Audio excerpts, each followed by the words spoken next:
It staggers the imagination, the sheer volume of high explosives dropped in the Vietnam War.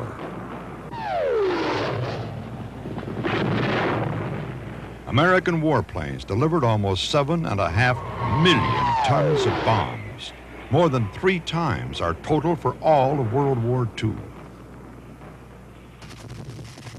The helicopter came of age as a military machine. Thousands of helicopters ripping the jungle apart, hunting for an enemy who remained, for the most part, invisible. Aircraft carriers circled offshore, hurling fighter bombers into the sky. Giant B-52s delivered a devastating payload. They left the earth below marked like a moonscape. 7.5 million tons, and the enemy fought on. The Vietnam War was a textbook study in the uses and limitations of air power.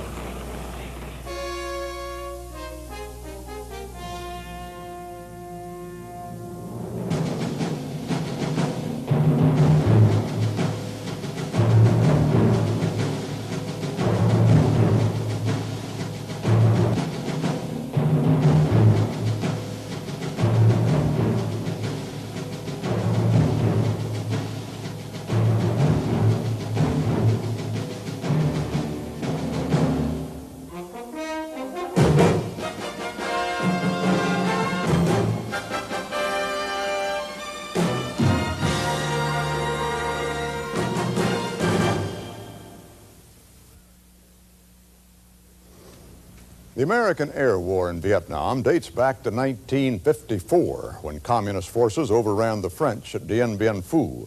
When the French pulled out, Americans took over the training of South Vietnamese Air Force pilots. By 1961, American pilots were flying combat missions, but only if a South Vietnamese also was aboard. By 1965, that restriction had ended. American jets began flying regular missions, attacking enemy strongholds in South Vietnam. You will see the air war as it was reported at the time by CBS News camera crews and correspondents. One of them, as it happened, was this correspondent. This is Lieutenant Colonel Dan Farr of Los Angeles, commander of the 8th Fighter Bomb Squadron here at Da Nang Air Base. A squadron equipped with B-57s. The British call them Canberra jets. We're using them very effectively here in this war in Vietnam to dive bomb the Viet Cong in these jungles beyond Da Nang here. Colonel, what's our mission we're about to embark on? Well, our mission today, sir, is to report down to the site of the ambush 70 miles south of here and attempt to kill the VC that perpetrated the ambush and that are still in the area back in the hills.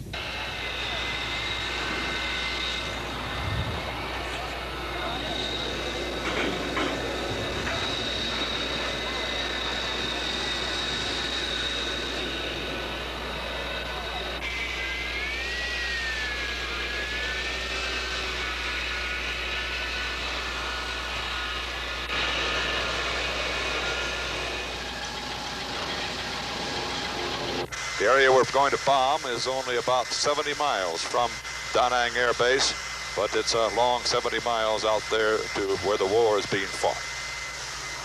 And that's forward air controller. He's up there on a small plane, flying low and spotting the Viet Cong. I see a white plume of smoke. The colonel has just advised me that that is our target area right over there. And now we're making our pass. And we're beginning to go down. We're heading down toward that area. 1, 2, 3, 4, we dropped our bombs, and now a tremendous G-load as we pull out of that dive. Oh, I know something of what those astronauts must go through. Wow. And here we go into a steep left bank with some more G-force there. Oh, boy. Oh. That G-force, I've got to ask the colonel the first chance I get. He's a little busy right now, what that G-force is. We dropped our bombs, it looks to me as if just to the right, which would be a little bit to the east of the earlier B-57 bombs, and it would appear to me we must have been just about on that smoke plume. We're now flying almost wingtip to wingtip to our 6-1, our flight leader. And we can see right in the cockpit of his plane. This is a very close formation. And as Colonel Farr says now, we're heading home.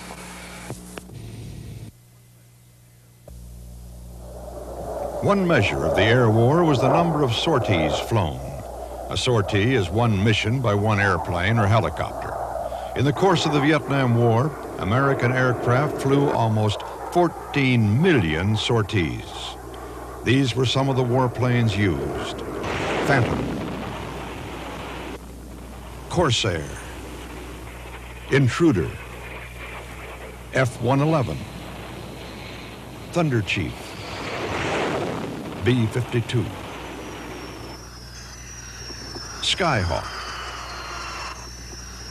and Puff the Magic Dragon, also known as Spooky, a transport plane equipped with 3 Gatling guns, each capable of firing 6,000 rounds a minute.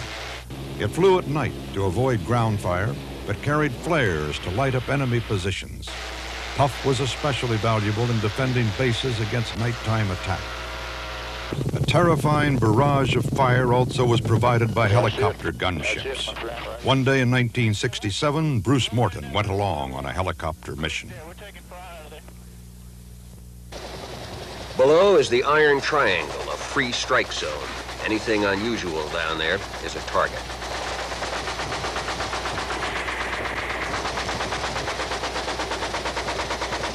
Above 1,500 feet, the gunships are out of effective rifle range. Sometimes they attack from there. More often, they roar in a foot or two over the trees, dodging and twisting to avoid return fire, the most spectacular roller coaster in the world. The guns go off with a sound like 1,000 rifles echoing in a small room. Those are rockets hitting, leaving their gray smoke trails behind them.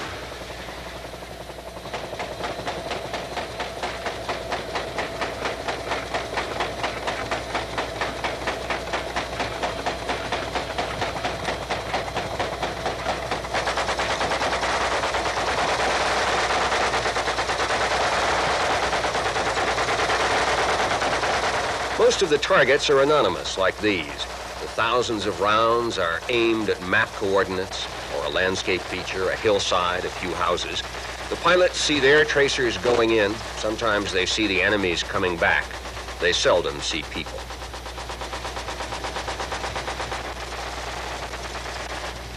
After a short run that seems long, the firing stops. Down below, nothing moves. Anything living is hiding. Aboard the gunship, the noise of the motor, which was loud, seems almost quiet. Another weapon was Agent Orange, a chemical defoliant sprayed from airplanes to destroy the jungle below and deny the enemy some of his hiding places.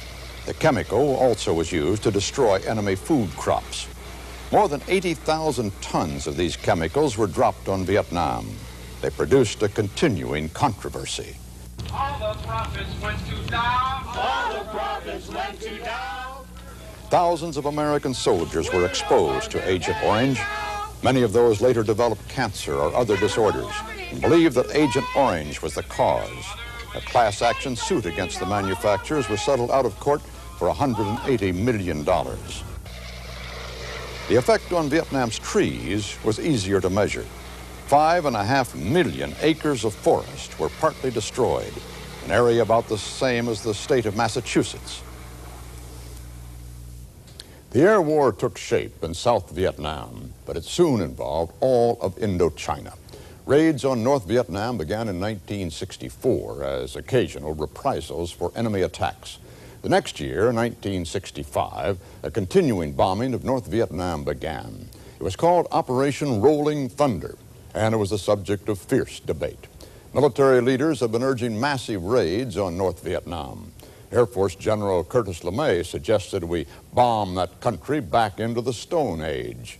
But civilian leaders, including President Johnson, decided to escalate very gradually. They feared that all-out bombing might bring Russia or China into the war. So the targets were carefully controlled by Washington. Bill Stout observed how it all worked in 1967. At that point, Rolling Thunder was 2 years old. This is the center of the target selection process, Pacific Headquarters in Hawaii. For these men, the working book of the air war is a thick volume of rules and permissible targets drawn up by the Joint Chiefs of Staff in Washington. The commanders in Vietnam of the 7th Air Force and the Navy carriers at sea send here their proposals for new targets or changes or concentrations of attack to meet tactical moves by the North Vietnamese. These target officers in Hawaii may drop some of the suggestions from the field or add proposals of their own, then forward the whole package to the Joint Chiefs in Washington. The chiefs run the final screening, ruling out some targets perhaps, adding some of their own or checking others for White House approval. The list then returns here, where the target selection officers blend the orders from Washington with intelligence from Vietnam, reports from flyers, and photos from reconnaissance planes. The war is plotted here in the hills above Honolulu, and it is here the strike orders are drawn.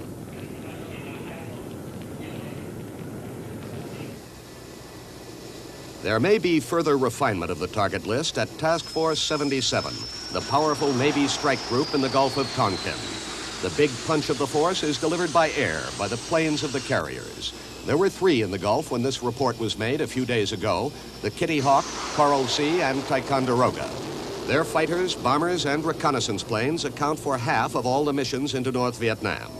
They go hurtling down the deck all day and into the night, the carriers recovering some planes at the same time others are being launched. The task force also has cruisers and destroyers, some patrolling the coastline, and supply and support vessels too.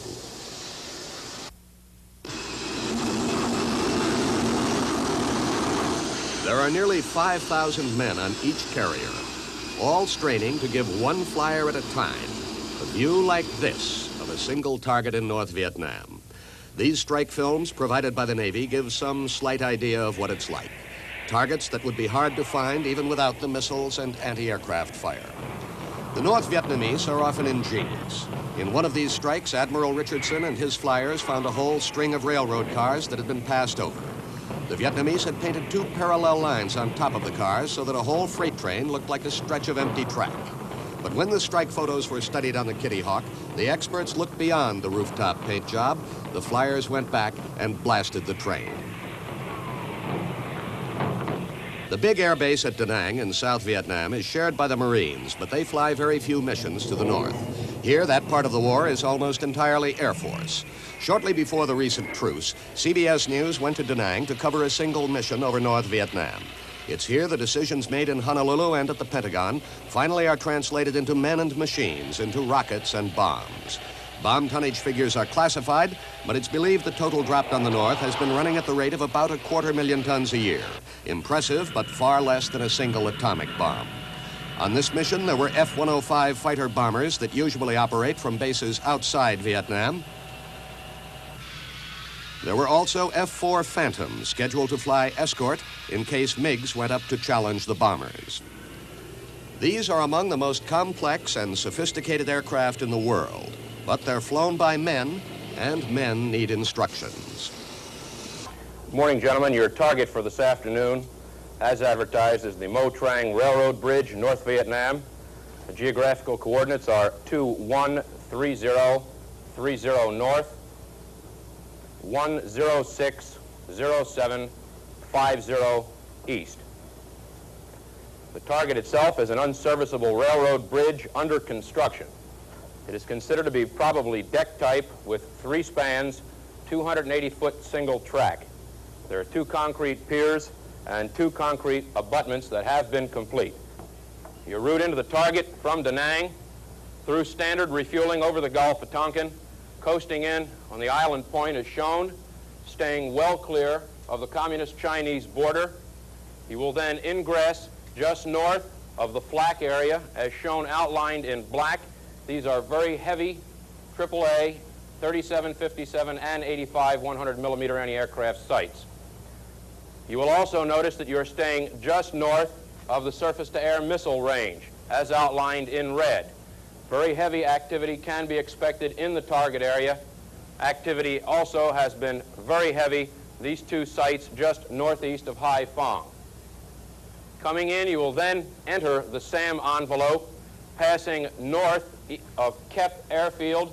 You can expect a defensive reaction from the MiG force located at Kep. To your pop-up point, down into your target, at which time you will enter again the heavy flak area. Out the reverse route and back down to your post-strike refueling.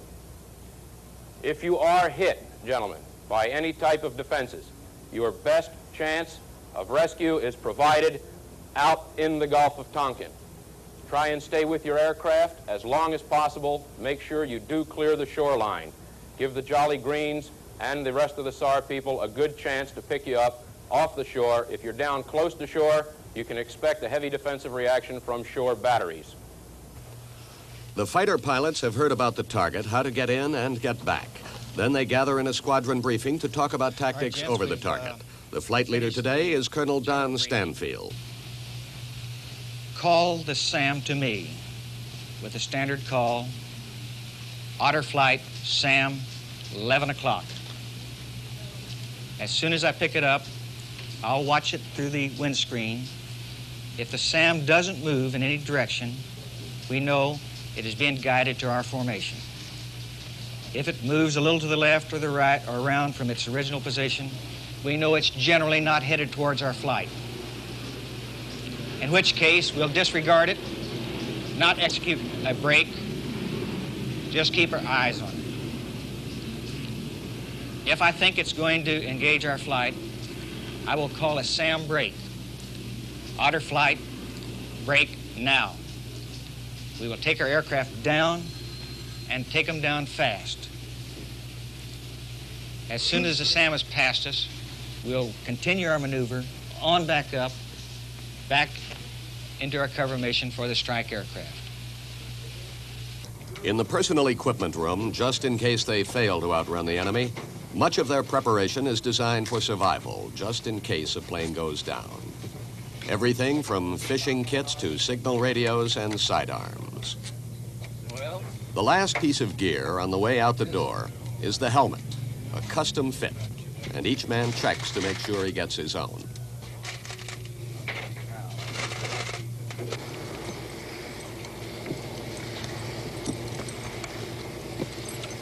The men are ready, the planes are ready, but the Motrang Bridge is not. The word from the weatherman is that the primary target is socked in, a cloud layer so low that to fly beneath it would mean murderous small arms and anti-aircraft fire, while above the clouds, radar-guided SAMs could close in and the flyers might not see them until too late.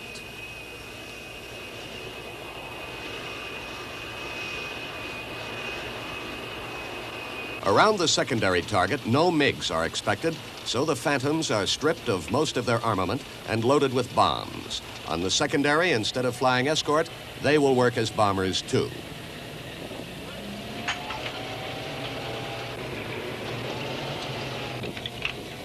The bombs are given their fuses right here on the flight line, a short walk from headquarters. But airmen say it is not as touchy as it looks to a civilian. The bombs and other weapons are not fully armed, cocked, and ready to go until the red arming tags are removed at the far end of the runway.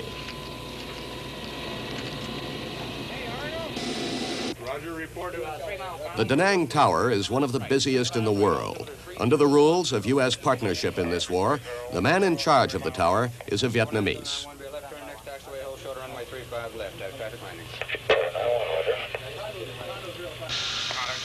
They're cleared for takeoff, and 3.5 or 4 hours after the start of the briefing, they leave on time and head north.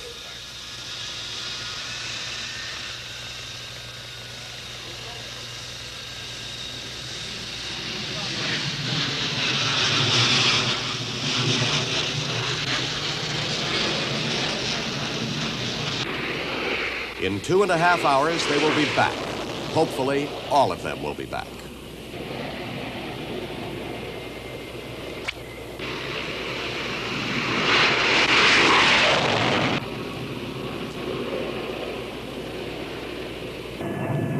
After refueling, the planes move off in close formation into North Vietnam. Several planes on this mission carried cameras, as they often do for intelligence purposes, to show target areas and the damage done by the raids. This is only part of the film. Some of it was seen by intelligence officers as classified material and therefore not released for this report.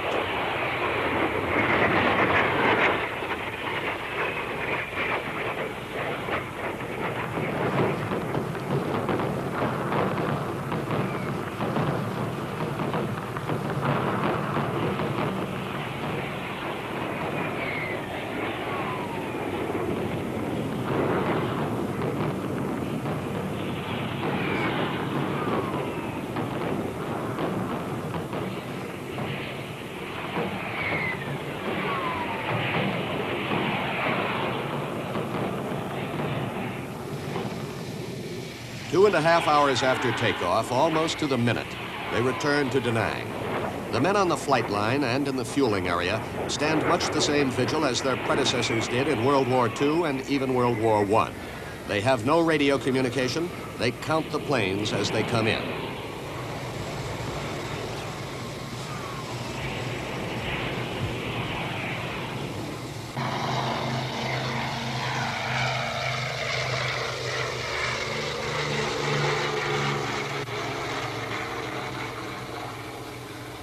The Phantom leader, Colonel Stanfield, is the first on the ground. He's 45 years old. He flew in the China-Burma-India theater during World War II and flew again in Korea. He tells his men to keep working every minute they're in the air, looking for SAMs, looking for MiGs. Keep turning your heads, he tells them, adding that he wants them to come back from every mission as soaked in sweat as he is.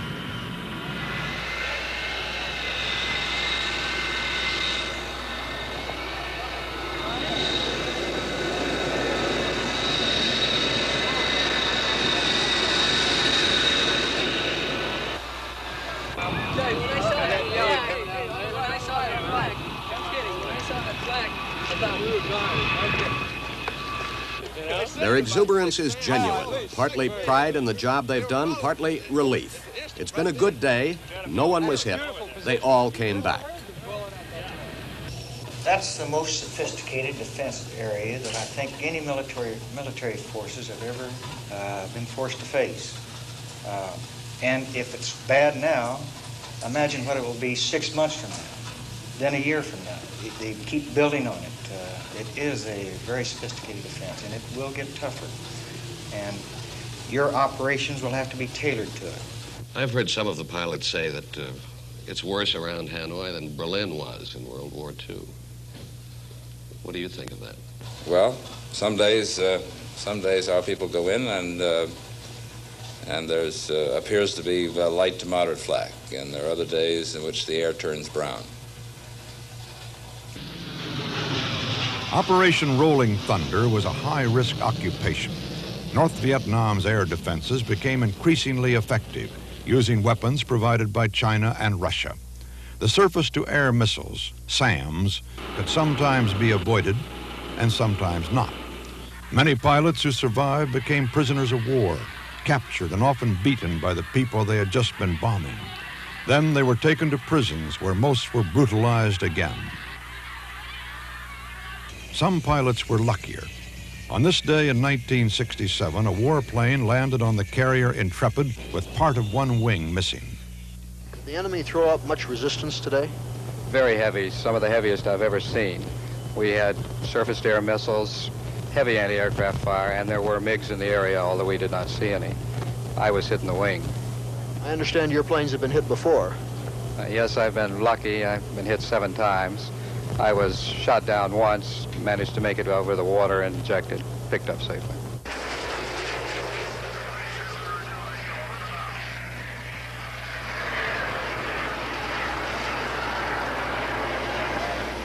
Some of the bombs were dropped on Hanoi, the North Vietnamese capital. And what you are seeing is part of a giant civil defense program. All over the city, little one-person bomb shelters had been constructed. In case of an air raid alert, people ran to the nearest shelter and waited to pull the concrete lids over their heads. These scenes were filmed during a visit to Hanoi by CBS News correspondent Charles Collingwood. The making of the concrete tubes for these one-man shelters is a major industry in North Vietnam. There must be millions of them. The government puts them in public places, but a householder is expected to buy his own. They cost 7 dong, or about $2 at the official rate. The government takes a loss because they cost 15 dong, or about $4.25 to make. There are so many of these individual shelters sunk into the ground that at least in Hanoi, which has been little bombed, their open holes probably constitute a greater accident hazard than the bombs that do fall. On that same visit in 1968, Collingwood found North Vietnam coping with another result of the air war. In Hanoi, the great steel Dumer Bridge across the Red River, which connects Hanoi with almost everywhere else, has been cut by American bombs. This is U.S. Air Force film. For some reason, the North Vietnamese won't let you film the broken bridge. But they did let us show for the first time how they've managed to span the river in spite of the damage to the Dumer Bridge. They've rigged a pontoon bridge. By day, this bridge is dismantled. The pontoons moored and camouflaged beside the riverbank. Then in the late afternoon, when they think the danger of bombing has become less acute, they tow the pontoons up and put them into place. It takes an hour and a half from the time the sections leave the riverbank until the bridge is assembled. They put it together and take it apart like this every day. As soon as the pieces are joined, the traffic begins to flow. First, the pedestrians, walking quickly because they're only given so much time to get across.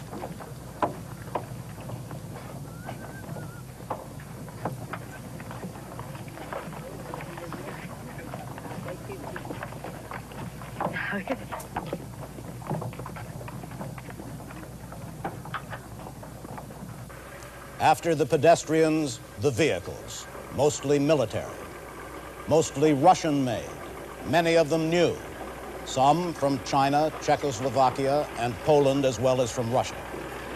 Some going back to the days of the French occupation. The traffic is one way. It goes in one direction for a while, and then one line is halted and another crosses the river in the other direction. These are going south in convoys toward the battlefront. There are also 2 or 3 other pontoon bridges across the Red River for pedestrians and bicycles. But this main one is for the heavy traffic. The trucks cross in each direction all night long. Then at dawn, they take the bridge apart for the day. The target selection process imposed on Operation Rolling Thunder was designed in part to minimize civilian casualties.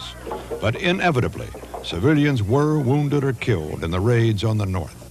Charles Collingwood was taken to a village 5 miles outside Hanoi where, the North Vietnamese said, American jets had dropped 45 bombs. The villagers watched silently as Collingwood filmed his report. The work of rebuilding the village of Conway has already begun. The neighbors have all joined together and brought in building materials to rebuild the houses that have been damaged. Just over here from where I'm standing stood the house of Mr. Ho, who himself was very badly wounded, lost one leg, still has an arm in a cast. He also lost 3 of his children in the bombing of February 29th. His wife spoke to me about it. And we found 2 of them died in the center. And I could not find the 3rd one. And at last I found just a part of his body. In that raid, in that attack, 3 of my children was killed. They are 11 years old, 7 years old, and 5 years old. Operation Rolling Thunder ended in 1968 as President Johnson first curtailed and then ended altogether the bombing of North Vietnam. But eventually, as we will see, heavy bombing of the North would be resumed under President Richard Nixon. Both during the war and since, there's been much debate about the effectiveness of the air war in the North. Many in the military felt we had pulled our punches, that if we had gone all out early in the war, we could have ensured victory. They argued that the gradual buildup imposed by President Johnson gave North Vietnam precious time to disperse its industries and build up its air defenses. Others felt, however, that no amount of bombing would have brought North Vietnam to its knees, and that heavier bombing, especially involving civilian losses, might only have hardened their determination to fight on. That argument may never be resolved. There's simply no way of proving either side. The air war also poured destruction on 2 of Vietnam's neighbors, Laos and Cambodia, where the targets included communist strongholds and infiltration routes. President Nixon began a secret bombing of Cambodia in 1969, ordered a brief invasion of that country in 1970, and continued the pressure thereafter. Morton Dean reported one example.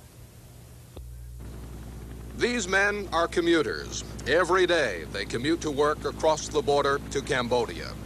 The total number of U.S. helicopter missions into Cambodia is a military secret, although it is known that more than 10,000 sorties were flown across the border in the last month alone. We go out and we look for activity, and in the form of trails, bunkers, hooches, bicycles, vehicles, anything that would indicate the presence of NVA units. And of course we draw a lot of fire that way, and that's how we locate their positions. Kind of a risky thing, locating the enemy by drawing his fire. I suppose you could say it that way, but it's our job. And I'm going to call Max now. Come on out. Roger. On a typical mission, a Cobra gunship flies shotgun overhead, while a smaller chopper with 2 men aboard scouts the terrain below. Yeah, we got bunkers. 1, 2, 3, 4, 5 bunker openings here. I'll put some. 026. We can call in Hardy within range, and they're ready and willing to fire.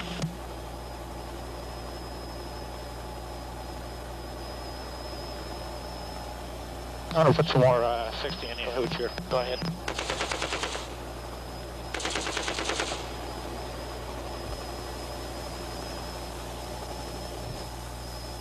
Oh, there's a guy down there in that hooch. One right on our door.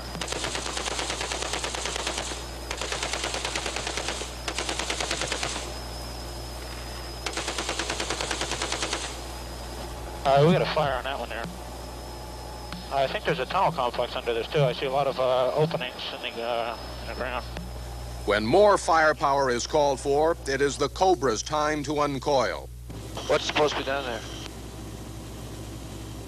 I know, but whatever it is not too friendly. Filmed on another mission over Cambodia, the Cobra unleashes rockets and showers of flechettes, thousands of tiny nails. No nails do a trick on you. Bad one. Every mission is monitored back at the base in the Tactical Operations Center. We took about 4 tracer rounds of 51 cal, which I guess means a total of 15 or 20 rounds. That's Captain Al Seidel reporting that on this mission he has taken fire. However, he was not hit and is returning to base. It was a confirmed 51 cal position, and that means they're there, and we've nailed them down to a grid square. But that means probably a main force element, because they're the only people that have 51s. The next team out there will avoid the grid square, but try to draw some fire out of it and pinpoint the location of it. Once that's done, then air and artillery take over. 10 minutes later, Seidel relaxes with a game of cribbage on the front porch of the bunkhouse the crews call Tobacco Road.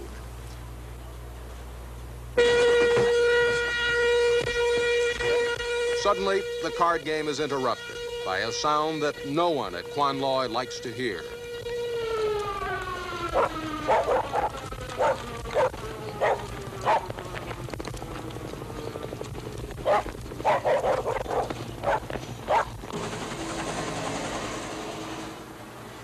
Seidel knew what he was talking about. The next team did draw fire from that position, and a scout chopper has just been shot down. The siren has mobilized the whole base for the rescue effort. The rescue effort progresses swiftly, but not swiftly enough to satisfy a concerned officer who circles the crash site in a command and control helicopter. I'm beginning to grow mad. I don't see the sling crew out here, over. That's 33, Roger. They're standing by. They're in active. If they're standing by, they must be pretty goddamn stupid, because there's 3 slicks running there and there's nobody coming out this direction. He is angry. While gunships have converged on the scene to secure the area, the sling, the helicopter that will lift out the downed chopper, has not yet arrived. Don't give me a Roger. Send somebody with 2 legs down there and tell those people to get on this helicopter.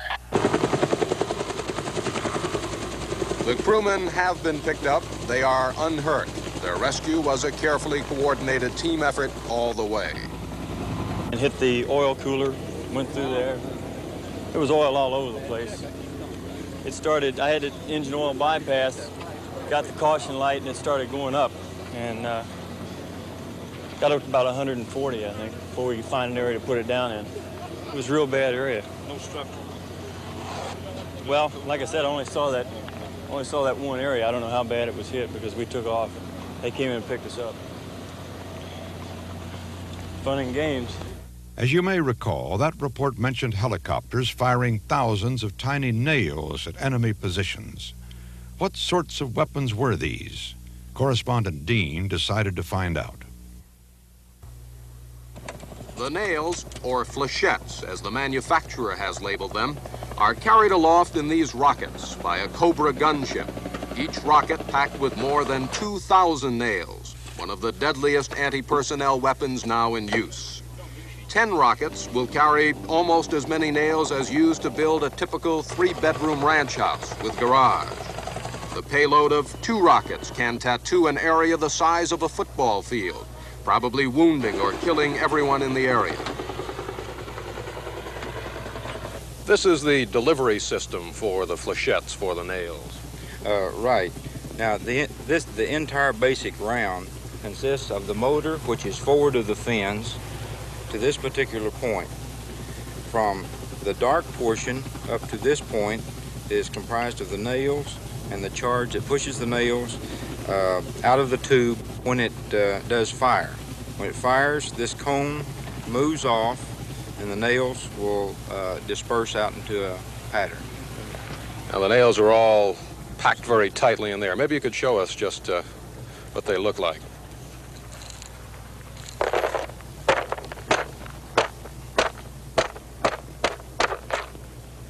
Now that's one row of nails. There's about 6 rows up through this particular warhead.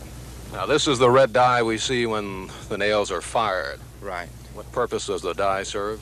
The only purpose I know of is just so that they can tell that it has expended out the nose of the particular carrier here.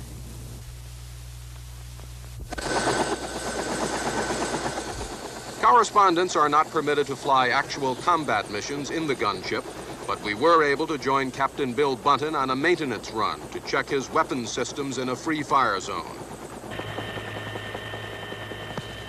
Captain, what type of targets do you prefer to use your nails against? We prefer to use against enemy personnel in the open. They're the most effective. We also like to use them against the enemy in trees because the nails will penetrate the trees all the way to the ground where other rockets go off in the top of the trees. A number of empty ammunition crates have been dumped into the area, and Captain Button will be firing at them. Okay, we're making a very steep descent now, heading right down onto the target area. The first 2 rockets, puffs of red smoke, another set of rockets. They're firing them in pairs. Okay, that's it. 2,200 nails in each rocket. Now we're pulling away from the target area. And you can see plumes of dust and smoke where the nails have impacted. Often the nails will knife right through the target, although at certain angles they do have a tendency to tumble immediately on impact. And after piercing the skin, a tumbling nail can cause a gaping wound. Bill, it looks as if this strip was the strip facing the chopper as we came in on it. And how many hits do you have here? It looks like we got one that hit here, one in here, one in there, another one down here, and another one here, and another one down in here. It hit it pretty good along the side there. Think that's pretty good shooting? Yeah, I'm satisfied with it. Nails are also used in artillery rounds called beehives and in shotgun shells, which are especially effective in response to a roadside ambush.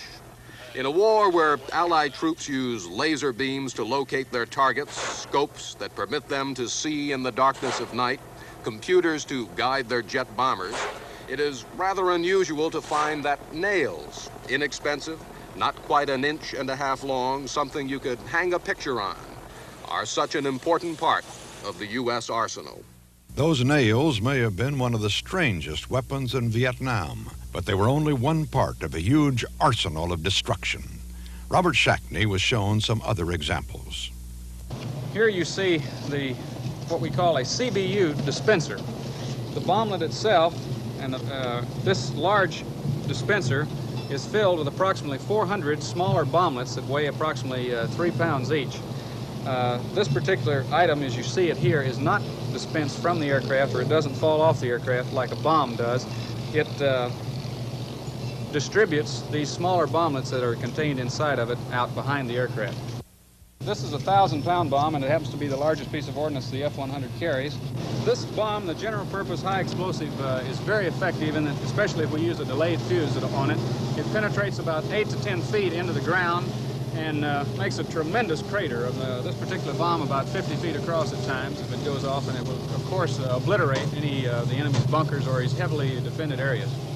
This is the napalm bomb that we use to very effectively over here, because it does get down into some of the bunkers that we do not actually destroy. It's a firebomb, you might say. The heart of this firebomb, the napalm itself, is a mixture of gasoline and a thickening agent. That forms a jelly which will stick to anything it touches. When this bomb explodes, the napalm will be ignited and splashed for 100 feet in every direction, burning with the fierce heat of 2,000 degrees Fahrenheit. It was and is a terrifying weapon. Though much of the air war was geared to destruction, some of the most dangerous missions were dedicated to saving lives. These were the medevac helicopters, rescuing wounded GIs from the battlefield, often spelling the difference between life and death. John Lawrence reported one such story in South Vietnam, where a soldier had been left for dead for 24 hours. It was mid-afternoon when Alpha Company went back to the battlefield to find its dead. A soldier shouts that he has found an American body. Then, unbelieving, he cries out, "He's alive." He's alive, sir. Oh, lay right there.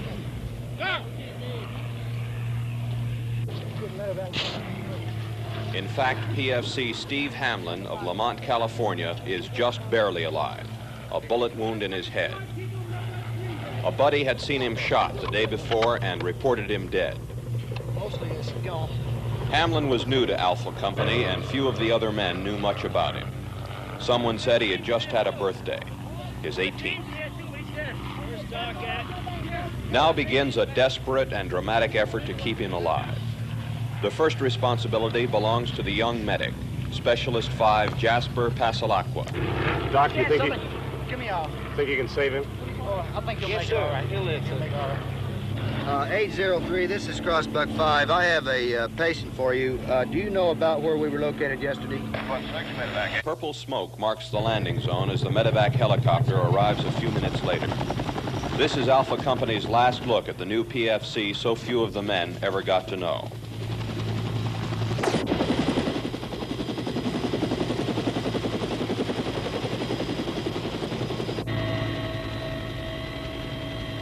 A nearby field hospital is the first stop for PFC Hamlin. He's rushed inside for immediate blood transfusions, the first prescription for saving a life. Although he is still unconscious, the patient's pulse is steady and his heartbeat strong. The doctors decide to send him south to a bigger hospital with better facilities.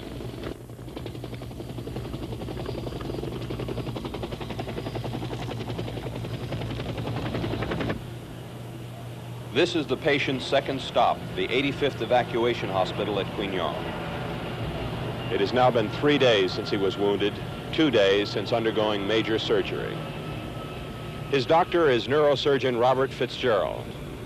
Doctor, how's the patient doing? I think we must be very cautious at this time in estimating his prognosis. Certainly he has had a very serious injury.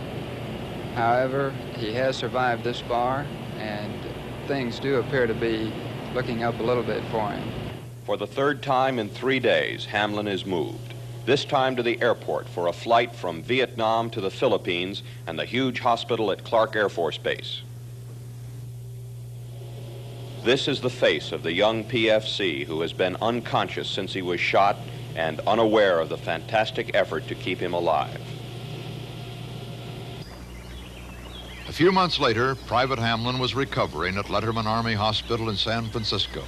He talked with correspondent Harry Arrow. What do you hope to do after you get home and after you get okay? Well, I was thinking about after I get these plates put in my head, going back over in Vietnam. Going back to Vietnam? Right. What for? So I can get a Viet Cong in my sights, in my rifle sights. The Vietnam War was the first war in which helicopters were used extensively to rescue the wounded. Countless American fighting men survived because of these efforts. But the larger air war, the war of rockets and bullets and bombs, continued with a vengeance.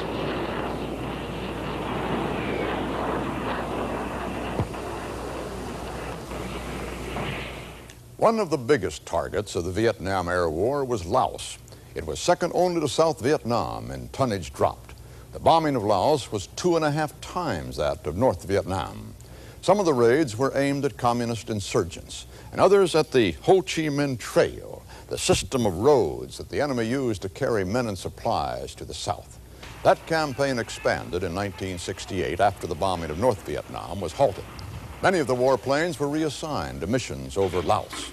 When South Vietnamese troops invaded Laos in 1971, American planes provided air support, and the pilots were convinced they made a big difference. It's not the only answer. That's pretty evident, but it hurts them. You know that's ammunition and storage supplies and gasoline that are going off down there. They're enjoyable missions because you're helping friendlies. You can see results of what you're doing. You can hear results. Maybe a couple days later in the paper, you may even read results of what you're doing, and that's always gratifying. To know that there are friendly people down there that are getting shot up, and to know that we're helping them, it's satisfying. The pilots were taking fire in Laos, but they said that wasn't the toughest part of the mission. The toughest part was landing back on the carrier. Some days that was more of a problem than others. You've got 2 carriers out here on station. On a busy day, on occasion, does a pilot sometimes land on the wrong carrier? Yeah. Not very often. It's happened. It's been known to happen. People you know are very close to you, right?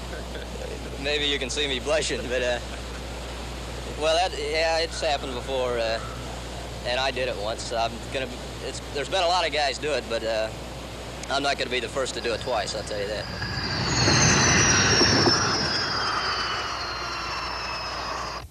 Many of the land-based missions were launched from bases in Thailand. They were not widely publicized at the time because Thailand officially was neutral.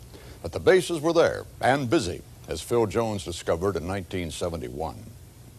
Utapao is the home of the B-52s in Southeast Asia, the planes that were originally built to carry atomic bombs, now outfitted with more than 21 tons of conventional bombs. American reporters are not permitted to film air bases in Thailand, primarily because the American government does not want the vast installations publicized. So these scenes were filmed surreptitiously, the giant B-52s in their revetments. It is almost a cliche now that the air war is an impersonal war.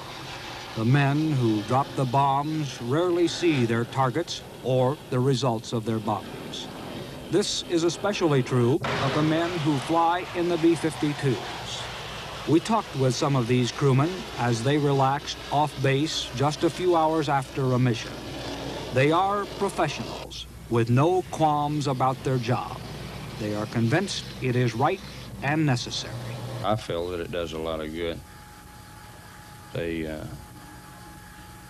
feel that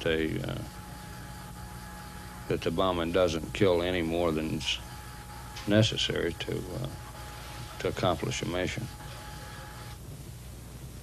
Without the air war and without the bombs being dropped, the communists would probably eat us alive down there. And it's either them or us, the way I feel about it. If the war wasn't being fought here, it'd be fought somewhere else. You really think the bombs then are keeping the communists away? It is that important? Well, I can't say it's keeping them away. It's keeping them beat back to where they should be. Do you think it's effective? Of course it's effective, or they wouldn't be doing it. Utapao was one of 5 bases used by the Americans in Thailand. Correspondent Jones visited the others also, including one of the most secret, the base at Nakhon Phanom, often called simply NKP. This is the heart of the electronic war against the Ho Chi Minh Trail. There is a forest of antennas collecting information on enemy movements along the infiltration routes in Laos and Cambodia. Battery-operated sensors have been dropped along the trail, and they can pick up the sounds or ground vibrations caused by the enemy movements. These signals are then sent by radio listening aircraft overhead and relayed to this secret installation, where some of the largest computers in the world sort out the signals and feed the information to target analysts. As one expert has described it, we have wired the Ho Chi Minh Trail like a pinball machine, and every night we plug it in. Delivery systems are also increasingly complex. Some bombs are now guided by television or laser beams, and the Air Force officials say increased accuracy is definitely hurting the enemy. Udorn, also near the Laos border, just an 18-minute flight from North Vietnam. It is, in practice, the control point for the Indochina Air War. These are the F-4 Phantoms taking off on a bombing mission. We saw, but were unable to film, enormous amounts of war supplies at Udorn. C-141 jet freighters are in and out all the time, hauling the supplies to some secret destination. Not all the supplies are for American planes. These T-28 prop fighters have Laotian markings. A Laotian pilot told us his Air Force comes to Udorn almost every day for maintenance and supplies, including bombs. And many of the airplanes have no markings, for Udorn is the center for many of the secret intelligence operations by the CIA. You will notice this C-130 transport has its tail markings concealed. Another busy base is Uban, located near the Laos-Cambodia border. It is the source of most F-4 activity against Cambodia. And due west of Uban is Karat. It once launched much of the bombing of North Vietnam. It still has a squadron of F-105s, and it is also base for the Super Constellation radar planes, which are vital to the electronic war. There are EB-66s, said to be radar jamming planes, capable of jamming radar which controls enemy anti-aircraft guns and missiles. The giant B-52 bombers also flew from Guam. Correspondent Jones went there too and found the bomber crews working around the clock. Do you ever think about what those bombs are going to do, the damage they're going to cause? No, because we never see the damage really, and there's nothing for us to think about. If you do, you go crazy thinking about the bombs, what they're going to do, kill people, blow up trees, monkeys, bananas, whatnot. Do you ever think about civilians, innocent civilians being killed by those bombs? Well, all they tell us, they're bombing the Ho Chi Minh Trail, and they say there's Charlie, and so there's no innocent people there.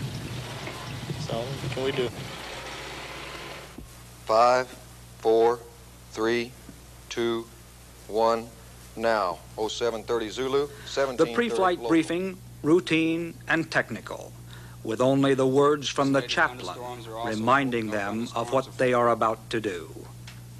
Our Father in heaven, we know that war is hell and our profession is peace. May our concern this evening be to bring about that peace. May we be concerned not only for our own personal safety, but that of the complete cell. We are willing, able, and ready to work as a team under your guidance for peace. Protect us while we are away, bring us safely back to our families. We ask this because of your past goodness to us. Amen. The mission is launched. It's called a cell, consisting of 3 airplanes, watching as the heavy bombers fly off this Russian trawler. Today's target, enemy troops and tanks around Pleiku in South Vietnam's Central Highlands. Well, it means a long, long day in the neighborhood of maybe 17 hours. And for a short period of time with the refueling and the radio calls and so forth until we get to the target, it's fairly busy and often quite interesting. From my standpoint, being a navigator, it's a lot of work, a lot of navigation involved, and of course, timing has to be just right. Of course, that's my job, and we're supposed to be professionals, and I enjoy it. Of course, I don't like being away from home, but it's a job, and they send you to do it, so we try to do the best we can. At first, it kind of bothered me, and I wondered if I was really doing the right thing. But now I just wonder that if there are any friendlies in the area, and I can only hope that they're all out, and the target that we happen to be striking is what we're going after. And I believe that we are doing the right thing.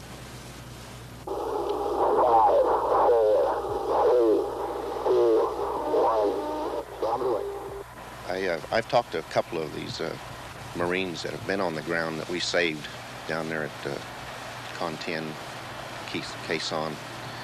They came back. I've talked to them in these ambulatory cases down here in the hospital, and they said, "You guys are the greatest in the world." And I really think we're doing a good job. The B-52s would be featured in the last big chapter of the Vietnam Air War. In 1972, when the Communists launched a big spring offensive, President Nixon resumed heavy bombing of North Vietnam, sending B-52s for the first time over Hanoi and its port of Haiphong. He also ordered the mining of Haiphong Harbor. The bombing was halted a few months later when peace talks appeared to be making progress. But when the talks bogged down in December, the president ordered the largest airstrikes of the war, raids that would go down in history as the Christmas bombings. They were costly to both sides.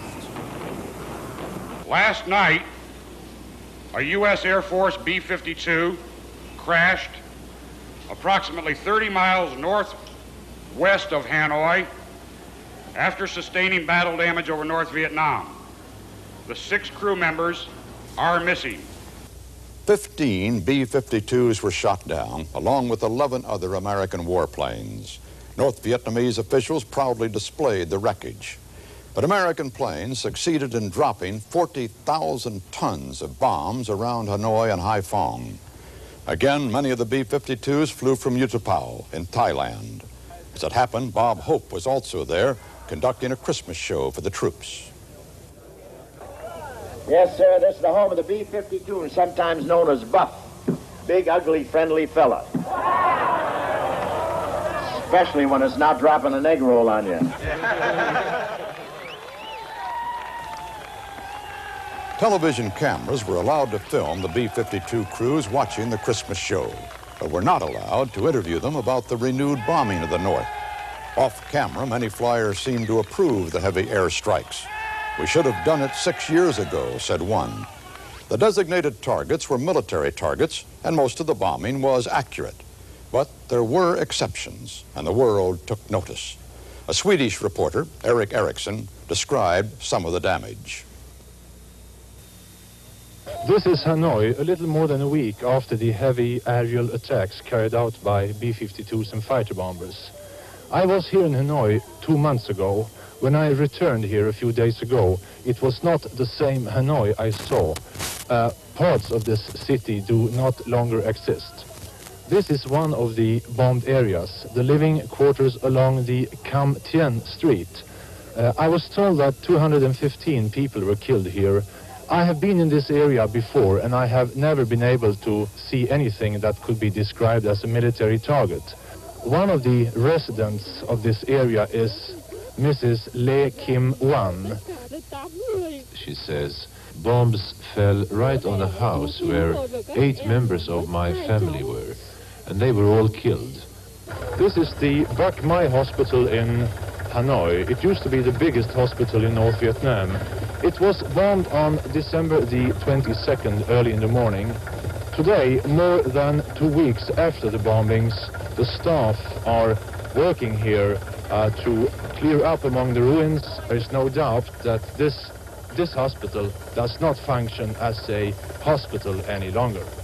This is Erik Eriksson of Swedish Television reporting for CBS News. The Bach Mai Hospital was situated near an airfield, a military target. Some of the bombs went astray. The Christmas bombings may have accomplished their purpose. North Vietnam agreed to return to the conference table. A ceasefire agreement was signed in January 1973, and American troops were withdrawn from Vietnam. The peace would not endure, but the war would now be Vietnamese, not ours. The air war in Vietnam was waged at a terrible cost. Almost 8,000 planes and helicopters were destroyed. More than 8,000 airmen were killed in combat. But what did the air war accomplish? For one thing, it bought us time. Without air power, the Vietnam War might very well have been lost in the 1960s. Air power was literally a lifesaver when used to support beleaguered troops on the ground. The enemy was decimated when he chose to fight in large units, as he did, for example, at Khe Sanh in 1968. But air power was not well suited to fight a guerrilla war. A tremendous amount of fire from the sky was rained upon an enemy who was most of the time invisible, mobile, and traveling in small units. Some critics describe this part of the air war as using a sledgehammer to kill a gnat. With all of the bombs we dropped, with all the sophisticated weapons we brought into play, with all the fighters and bombers and gunships, with all the billions of dollars we spent on the air war, the Ho Chi Minh Trail remained busy. Men and supplies moving south. The air war punished the enemy, but it did not defeat him. This is Walter Cronkite, and this has been another in a continuing series of video cassettes on the Vietnam War.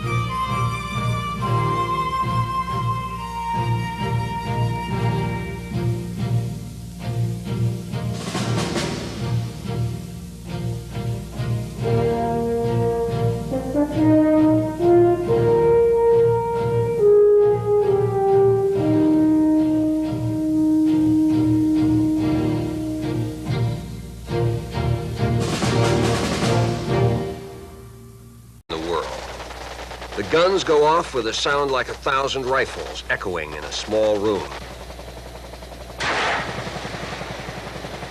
Those are rockets hitting, leaving their gray smoke trails behind them.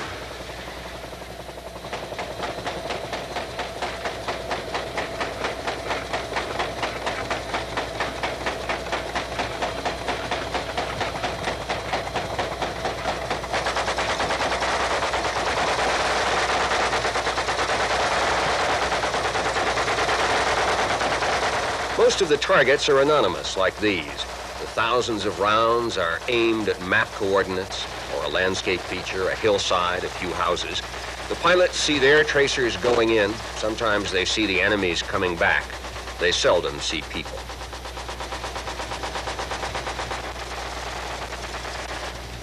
After a short run that seems long, the firing stops. Down below, nothing moves. Anything living is hiding. Aboard the gunship, the noise of the motor, which was loud, seems almost quiet. Another weapon was Agent Orange, a chemical defoliant sprayed from airplanes to destroy the jungle below and deny the enemy some of his hiding places. The chemical also was used to destroy enemy food crops. More than 80,000 tons of these chemicals were dropped on Vietnam. They produced a continuing controversy. All the profits went to Dow. All the profits went to Dow. Thousands of American soldiers were exposed to Agent Orange. Many of those later developed cancer or other disorders and believed that Agent Orange was the cause. A class action suit against the manufacturers was settled out of court for $180 million. The effect on Vietnam's trees was easier to measure. 5.5 million acres of forest were partly destroyed, an area about the same as the state of Massachusetts. The air war took shape in South Vietnam, but it soon involved all of Indochina. Raids on North Vietnam began in 1964. G-force is. We dropped our bombs, it looks to me as if just to the right, which would be a little bit to the east of the earlier B-57 bombs, and it would appear to me we must have been just about on that smoke plume. We're now flying almost wingtip to wingtip to our 6-1, our flight leader, and we can see right in the cockpit of his plane. This is a very close formation. And as Colonel Farr says now, we're heading home.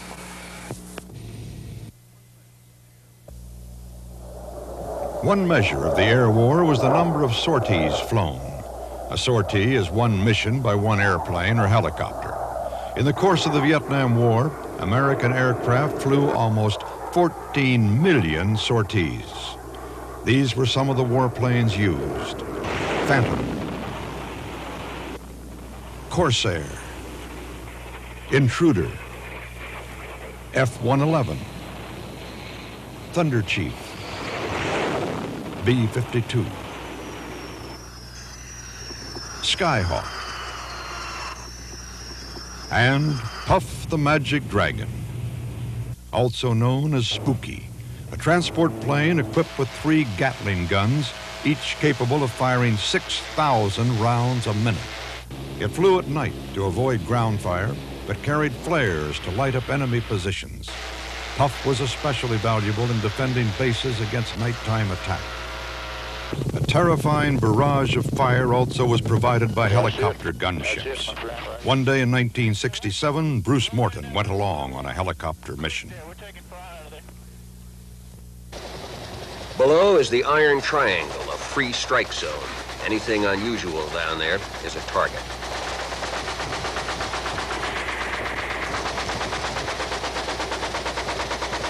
Above 1,500 feet, the gunships are out of effective rifle range.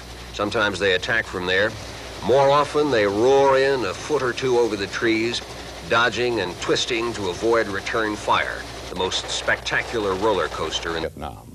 You will see the air war as it was reported at the time by CBS News camera crews and correspondents. One of them, as it happened, was this correspondent. This is Lieutenant Colonel Dan Farr of Los Angeles, commander of the 8th Fighter Bomb Squadron here at Da Nang Air Base. A squadron equipped with B-57s. The British call them Canberra jets. We're using them very effectively here in this war in Vietnam to dive bomb the Viet Cong in these jungles beyond Da Nang here. Colonel, what's our mission we're about to embark on? Well, our mission today, sir, is to report down to the site of the ambush 70 miles south of here and attempt to kill the VC that perpetrated the ambush and that are still in the area back in the hills.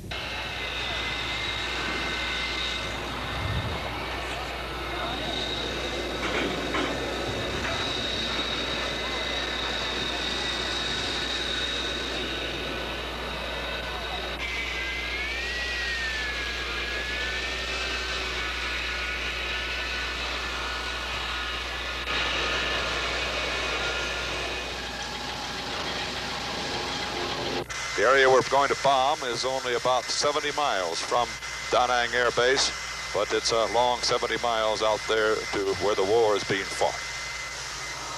That's forward air controller. He's up there on a small plane, flying low and spotting the Viet Cong. I see a white plume of smoke. The colonel has just advised me that that is our target area right over there. And now we're making our pass, and we're beginning to go down. We're heading down toward that area. 1, 2, 3, 4, we dropped our bombs, and now a tremendous G-load as we pull out of that dive. Oh, I know something of what those astronauts must go through. Wow. And here we go into a steep left bank with some more G-force there. Oh, boy. Oh, that G-force, I've got to ask the Colonel the first chance I get. He's a little busy right now. What's that? It staggers the imagination, the sheer volume of high explosives dropped in the Vietnam War. American warplanes delivered almost 7.5 million tons of bombs, more than 3 times our total for all of World War II.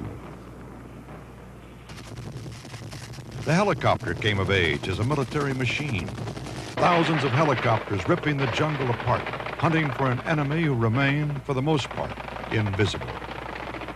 Aircraft carriers circled offshore, hurling fighter bombers into the sky. Giant B-52s delivered a devastating payload. They left the Earth below marked like a moonscape. 7.5 million tons, and the enemy fought on. The Vietnam War was a textbook study in the uses and limitations of air power.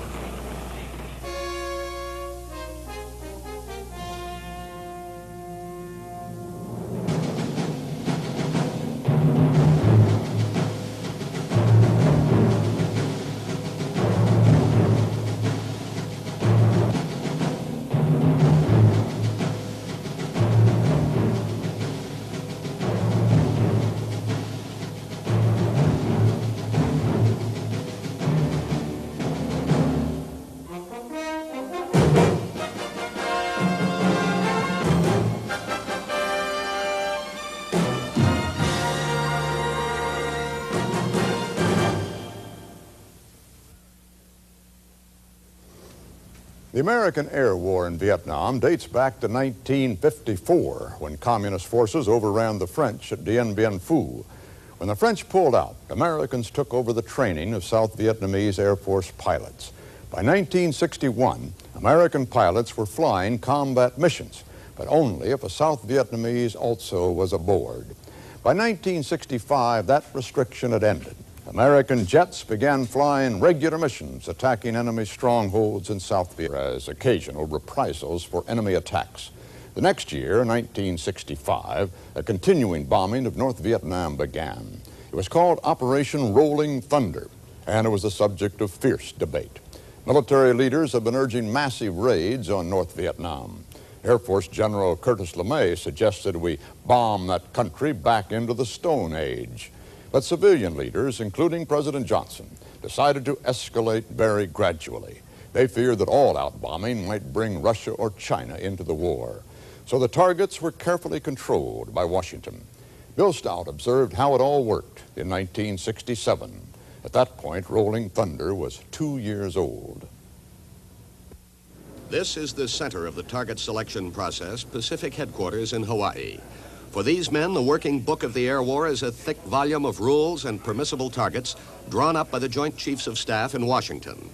The commanders in Vietnam of the 7th Air Force and the Navy carriers at sea send here their proposals for new targets or changes or concentrations of attack to meet tactical moves by the North Vietnamese. These target officers in Hawaii may drop some of the suggestions from the field or add proposals of their own, then forward the whole package to the Joint Chiefs in Washington. The chiefs run the final screening, ruling out some targets perhaps, adding some of their own or checking others for White House approval. The list then returns here, where the target selection officers blend the orders from Washington with intelligence from Vietnam, reports from flyers, and photos from reconnaissance planes. The war is plotted here in the hills above Honolulu, and it is here the strike orders are drawn.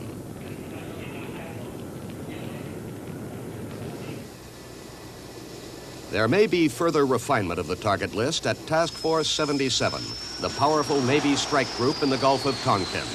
The big punch of the force is delivered by air, by the planes of the carriers. There were 3 in the Gulf when this report was made a few days ago, the Kitty Hawk, Coral Sea, and Ticonderoga.